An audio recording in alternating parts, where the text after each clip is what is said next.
Assalamualaikum warahmatullahi wabarakatuh. Perkenalkan, nama saya Andi Puput Apriliani dengan NPM 21411136.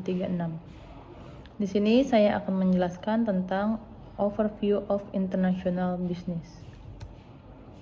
Bisnis internasional. Bisnis internasional adalah kegiatan bisnis yang dilakukan melewati batas-batas suatu negara. Transaksi bisnis yang dilakukan oleh suatu negara dengan negara lain dapat berupa ekspor, impor, investasi, dan lain-lainnya. Definisi bisnis internasional. Bisnis internasional dapat didefinisikan sebagai kegiatan bisnis yang melibatkan lebih dari satu negara. Ini mencangkup berbagai jenis transaksi seperti perdagangan, investasi, dan jasa. Tujuan bisnis internasional. Yang pertama itu meningkatkan pendapatan. Dengan memasuki pasar internasional, perusahaan dapat meningkatkan pendapatan melalui penjualan produk ke produk lain. Selanjutnya yaitu mengembangkan pasar. Membuka pasar baru untuk meningkatkan visibilitas dan dari kehadiran perusahaan ditingkatkan global. Yang ketiga, mengurangi biaya. Dengan memanfaatkan kelebihan suatu negara, perusahaan dapat mengurangi biaya produksi dan distribusi. Ada juga beberapa jenis-jenis bisnis internasional. Yang pertama itu ada ekspor, impor, investasi, jasa.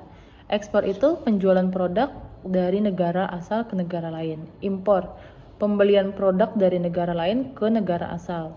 Investasi, mengalokasikan sumber daya ke negara lain untuk meningkatkan keuntungan. Jasa, penyediaan jasa dari satu negara ke negara lain. Nah, ekonomi yaitu ada kondisi ekonomi negara tujuan, sedangkan politik, kebijakan pemerintah dari negara tujuan. Sosial, budaya dan perilaku konsumen di negara tujuan. Sedangkan teknologi, kemampuan teknologi yang dimiliki perusahaan. Nah, yang tadi itu seperti faktor yang mempengaruhi bisnis internasional. Ada juga manfaat bisnis internasional. Yang pertama itu ada peningkatan pendapatan. Dengan memasuki pasar internasional, perusahaan dapat meningkatkan pendapatan. Pengembangan pasar, membuka pasar baru untuk meningkatkan visibilitas dan kehadiran perusahaan di tingkat global. Mengurangi biaya. Dengan memanfaatkan kelebihan suatu negara, perusahaan dapat mengurangi biaya produksi dan distribusi. Nah, ada tantangan bisnis internasional. Yang pertama itu ketergantungan pada ekonomi global, yaitu resiko yang terkait dengan perubahan ekonomi global. Keterbatasan sumber daya, yaitu keterbatasan sumber daya di negara lain. Selanjutnya ada regulasi hukum, yaitu perbedaan regulasi dan hukum antar negara. Ada strategi untuk menghadapi tantangan, yaitu penelitian pasar. Melakukan penelitian pasar untuk memahami kebutuhan dan perilaku konsumen di negara tujuan. Adaptasi produk, yaitu mengadaptasi produk untuk memenuhi standar dan preferensi di negara tujuan. Pengembangan jaringan, membangun jaringan bisnis yang kuat di negara tujuan.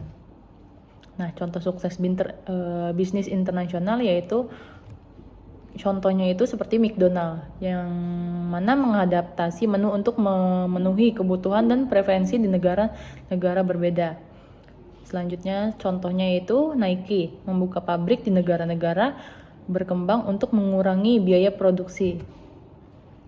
Kesimpulan dari materi tersebut yaitu bisnis internasional merupakan cara yang efektif untuk meningkatkan pendapatan dan pengembangan pasar. Namun, perusahaan harus siap menghadapi tantangan yang terkait dengan perbedaan ekonomi, politik, sosial, dan teknologi antar negara.